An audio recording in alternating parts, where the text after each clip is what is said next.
একটা ভিডিও দেখাই, তারপরে কথা বলি। দেখেন। বিপুল আসনে সারা বাংলাদেশে সরকার গঠনের পথে এই প্রথম মুহূর্তে উপজেলা সভাপতি চাকলাহাট ইউনিয়নের সাবেক আপনারা চুপ থাকেন কি চেয়ারম্যান জননেতা জনাব আবু দাউদ প্রধান, তিনি প্রথমেই যে কাজটি করেছেন বাংলাদেশ আওয়ামী লীগের প্রতি তথা আওয়ামী লীগের তৃণমূল পর্যায়ের নেতা কর্মীদের প্রাণের যে সংগঠন আমাদের চাকলাহাট ইউনিয়ন আওয়ামী লীগকে তিনি আজকে তালামুক্ত অবমুক্ত করেছেন। পাকিস্তান বানাতে চেয়েছিল দেখা ঘটনাটা হচ্ছে খুব ইন্টারেস্টিং যে এটা পিনাকি ভট্টাচার্য লিখছেন যে নির্বাচনে তথাকথিত বিজয়ের একদিন না যেতেই উৎসব করে দীর্ঘ 18 মাস তালাবদ্ধ থাকা আওয়ামী লীগের অফিস খুলে দিলেন পঞ্চগড় সদর উপজেলা বিএনপির সভাপতি। দর্শক, আমি কি বলছিলাম, এটা হবেই। আজকে চিন্তা করেন, আমি জানি হয়তো এই পঞ্চগড়ে এখানে আওয়ামী লীগের অফিসের একটা অস্তিত্ব আছে। আজকে যদি যেই জয়টা বিএনপির হলো সেই জয়টা যদি জামাত জোটের হইতো, আজকে কি পরিমাণ মববাজি হইতো, কি পরিমাণ মববাজি হইতো আপনি শুধু কল্পনা করেন যে আরেক দফা কিন্তু সারা দেশে আগুন জ্বলতো। কারণ মববাজের তো মোটামুটি একটা নিয়ন্ত্রণ, মানে তারাই তো জামাতকে নিয়ন্ত্রণ করে বা জামাত পৃষ্ঠপোষকতা করে কিনা জানি না, কিন্তু সমস্ত মববাজের গোড়া কিন্তু এই জামাত ইসলাম। আজকে সারা দেশব্যাপী দেখতেন, শুধু বিজয় তো বটে, বিএনপি তো আজকে কেন বুঝলাম না, নামাজ হলেও ঠিক আছে, দোয়া টোয়া হবে, তো বিকেল বেলায় আজকে ছুটির দিনে বিজয় উৎসব করে সমস্যা কি, ভয় পাওয়ার কি আছে? আজকে তো সেটা হইতে পারতো, যাই হোক সেটা। কিন্তু আপনি নিশ্চিন্ত থাকেন যে যদি জামাত জোট জিতত, হো মাই গড, দেশ বিদেশ থেকে ফোনে ফোনে নির্দেশনা দিতে হতো যে কোথায় কোথায় আগুন দিতে হবে। আবার আর এক দফা, দফায় দফায় যে সমস্ত আগুনে পুড়ছে ওইগুলিতে আবার আগুন দেওয়া হতো। আপনি কি যে একটা নরক তৈরি হতো, সেই নরকের হাত থেকে আল্লাহ রক্ষা করাইছে। আওয়ামী লীগ, আমি বারবার বলছি, হাসিনার আওয়ামী লীগ না, একটা গণতান্ত্রিক আওয়ামী লীগ দরকার। এই ধর্মীয় ফ্যাসিস্টদেরকে রুখে দাঁড়ানোর জন্য, তাদেরকে প্রতিরোধ করার জন্য, একটা ভারসাম্য আনার জন্য। কারণ এতবার তাদের ভাই বিএনপিরে খেয়ে ফেলতেছে মাত্র 17 মাসে।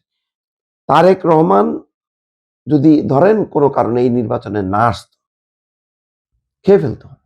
তারেক রহমান যদি আরো আগে আসতো তাহলে হয়তো নিয়ন্ত্রণ করতে পারতো, এবং আজকে ফলাফলটা হয়তো এই 270-80 আসন চলে আসতো বিএনপির, আর 10টা-20টা বাদে বাকি সব আসন আসতো। তারেক রহমান আসার 2 মাস না যেতে পুরো পরিস্থিতিটা কন্ট্রোল করছে। এই 2 মাসের মধ্যে কেউ বলতে পারবে না বিএনপির বিরুদ্ধে এই চাঁদাবাজি অমুক তমুক, কিন্তু আগের লোকাল কিছু ঘটনাগুলো নিয়ে ঘটনা ঘটছে, আমি এটা অস্বীকার করব না। এবং আমি প্রথম থেকে বারবার যেখানে মানে ওই বলছি যে রাউজান হচ্ছে, এটা হলো ওই বিএনপি নেতা কর্মীদের একটা মৃত্যুর জনপদ, বহু বলছি কোথায় কোথায় চাঁদাবাজিটা যে হয়েছে, আমি বলছি, তীব্রভাবে প্রতিবাদ করছি। বিএনপিও প্রচন্ড ভাবে 8-10 হাজার নেতা কর্মীকে বহিষ্কার করছে, কিন্তু বিএনপি তো আর ক্ষমতায় ছিল না, রাজনৈতিকভাবে সিদ্ধান্ত নিছে। আর ক্ষমতায় যদি থাকতো তাহলে রাজনৈতিক সিদ্ধান্ত তো বটেই, বহিষ্কার, একই সঙ্গে ওই আইনি পদক্ষেপটাও নিত। এখন সেটা হবে, দেখবেন, কোনো ছাড় দেবে না, আমি যতটুকু বিশ্বাস করি, কিন্তু নজর রাখবো, ছাড় দেব না, এটা আমার দায়িত্ব, সত্যের পক্ষে থাকা।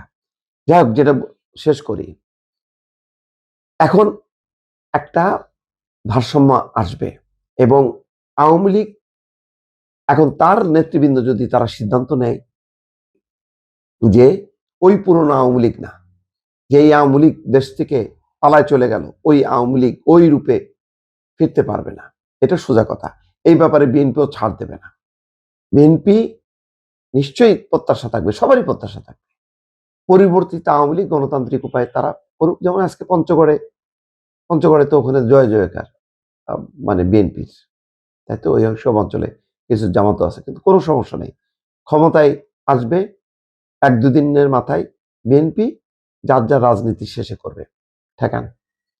আগে খালি মাঠে গোল দেয়াল, ওটা মাথার থেকে সরায় ফেলেন, সরায় রাজনীতিটা করেন। যারা অন্যায় করছে, অপরাধ করছে, অবশ্যই তাদের জবাব দিতে হবে, কেউ ছাড় পাবে না। গত 16-17 মাসে যে মববাজি করছে, মাজার, দরগা শরীফ যারা তছনছ করছে, তারা সাজা পাবে না? যারা প্রথম আলো অফিস, ডেইলি স্টার অফিসে হামলা করছে, তারা সাজা পাবে না? যারা লাশ কবর থেকে তুলে পুড়ায় দিছে, তারা সাজা পাবে না?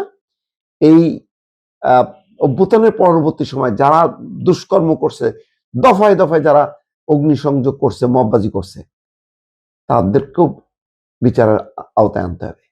আর 15 বছরে আওয়ামী লীগের যারা দুষ্কৃতিকারী, তারাও বিচারের আওতায় আসতে হবে। অর্থাৎ অপরাধের কোনো দল নেই, কোনো মা বাপ নেই, এদের বিরুদ্ধে অভিযান চলতে থাকবে, একদম কঠিন ভাবে চলতে থাকবে। যেমন যমুনার দেখছেন না, ক্ষমতা ছাড়া 5 দিন আগে কি হয়েছে না, ওটা একটা সিগন্যাল ছিল। এই যোদ্ধা, ওই যোদ্ধা, এই সমস্ত বংশাজার দিন শেষ, দেখবেন এইগুলি আর খুঁজে পাবেন। আমি বললাম জুলাই যোদ্ধা নাম দিয়ে ওই জ্যাকেট পরে মাস্তানি করা, পুলিশের সামনে, সেনাবাহিনীর সামনে, এখন সেনাবাহিনী ব্যারাকে যাবে, পুলিশকে সামলায়েন। দেখেন, পুলিশ এখন রাজনৈতিক শক্তি পাবে বিএনপি সরকারের পক্ষ থেকে, আর যার যার অধিকার শেষে প্রয়োগ করবে। আইনকেও হাতে তুলে নিতে পারবে না, ইনশাল্লাহ আমি বিশ্বাস করি।